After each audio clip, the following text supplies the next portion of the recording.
Midway exposed this airplane in one morning. The Brewster F2A Buffalo had entered United States Navy service in 1939 as the Navy's first monoplane fighter, which sounded modern enough before the Pacific started moving at full speed. By June 1942, that edge was gone. Over Midway, Marine Buffaloes went up against the first Japanese strike and got mauled, and the type's weight, instability, and weak climb were already old news against the Mitsubishi A7M. A fighter that had looked like a step into the future ended up aging almost on arrival. 509 were built. The war outran it in barely 3 years. Britain answered that kind of pressure with something even stranger. The Blackburn Roc entered service in April 1939 with a 4-gun turret and no forward-firing guns, which meant the whole concept depended on getting a slow naval fighter into the perfect firing position against an enemy that was getting faster every month. 136 were built. It managed a single confirmed aerial victory in May 1940, then slid into target towing, training, and rescue work because the combat job had already slipped away. The public reputation it picked up later was brutal and fairly earned. The Roc did not just lose fights. It proved the turret fighter idea was dead at sea almost before the war had settled into shape. The Blackburn Skua went down in a more complicated way. It entered service in late 1938. Only 192 were built, and it actually produced real wartime results before the ceiling fell in. In September 1939, Skuas from HMS Ark Royal scored one of Britain's earliest air victories of the war. In April 1940, 16 Skuas flew from Hatston and sank the German cruiser Königsberg at Bergen. That was a real headline. So was the catch. The same aircraft topped out around 225 miles per hour and never had the speed or climb to survive long as a fleet fighter once modern air combat arrived. It left frontline service in 1941. The Skua could still make history. It just could not keep its fighter job. Britain's next answer looked brilliant because, in the air, it often was. The Supermarine Seafire was an urgent navalized Supermarine Spitfire, rushed forward to give the fleet air arm real performance as fast as possible. By the end of production, 2,646 Seafires had been built. The trouble was built into the conversion. The short range never stopped being a problem, and the undercarriage had not been designed from the start for repeated deck landings. The type served hard and served usefully, but it kept charging the Royal Navy for every ounce of that speed. That is why the Seafire still splits opinion. It could win the air fight and still lose the carrier argument. Germany tried to navalize the Messerschmitt Bf 109 and ran straight into the fact that a carrier fighter needs a carrier. The Bf 109T was built for Graf Zeppelin, and the early plan had the ship carrying a fighter group built around it. Then, the platform underneath the whole idea kept collapsing. By December 1940, only 7 carrier-equipped Bf 109T1 were to be completed, while the rest became land-based T2s because work on Graf Zeppelin had already been stopped. The program lurched back in 1942, then died again in 1943, and the aircraft went back to Luftwaffe service. This is one of the sharpest failures in the whole story. The airplane never lost the naval war. The Navy never gave it a sea to fight over. Italy came even closer to making the same dream look real. The Reggiane RE 2010R Serie 2 was tied to the carrier Aquila, and the projected air group planned for that ship centered on 51 RE 2010R fighter bombers. Only 10 were fully converted for carrier use, complete with arrestor hooks and naval equipment, while Italian and German teams spent months testing deck procedures on a land mock-up at Perugia. The gap between planning and reality was still too wide. Aquila never entered service. The folding wing version never arrived.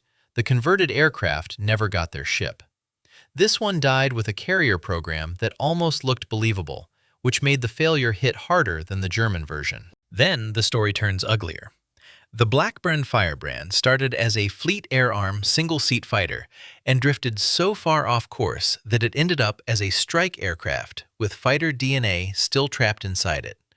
It first flew in February 1942. Engine priority, disappointing performance, and redesign after redesign kept stretching the program until the original purpose was gone. The first production aircraft arrived after the war had already ended, and 813 Naval Air Squadron did not receive its TF-4s until 1 September 1945.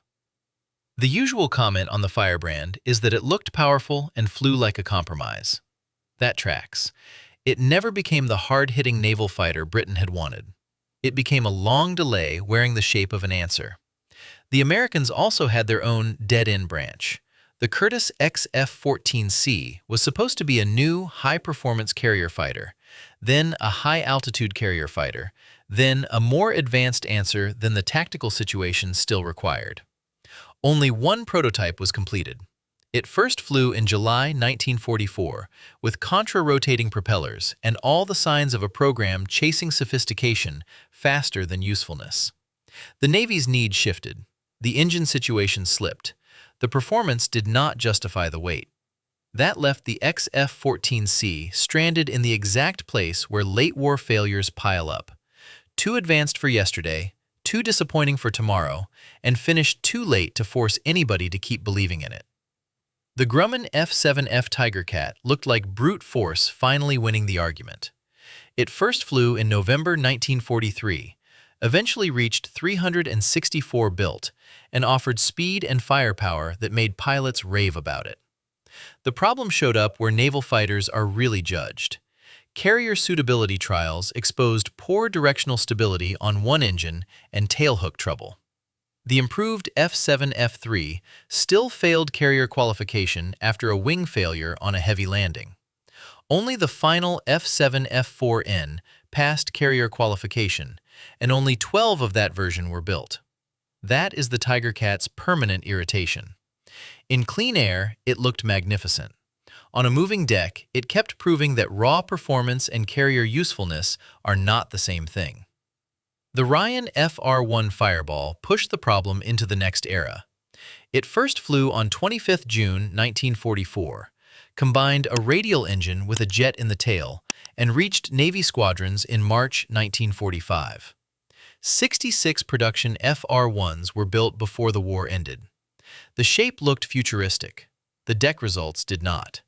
During early carrier qualification in May 1945, 2 aircraft were damaged landing. After the war, the Fireball became famous for the emergency carrier recovery on 6 November 1945, when an FR-1 lost its radial on final approach and still trapped with help from the jet. That moment made history, but it also exposed the type's limits.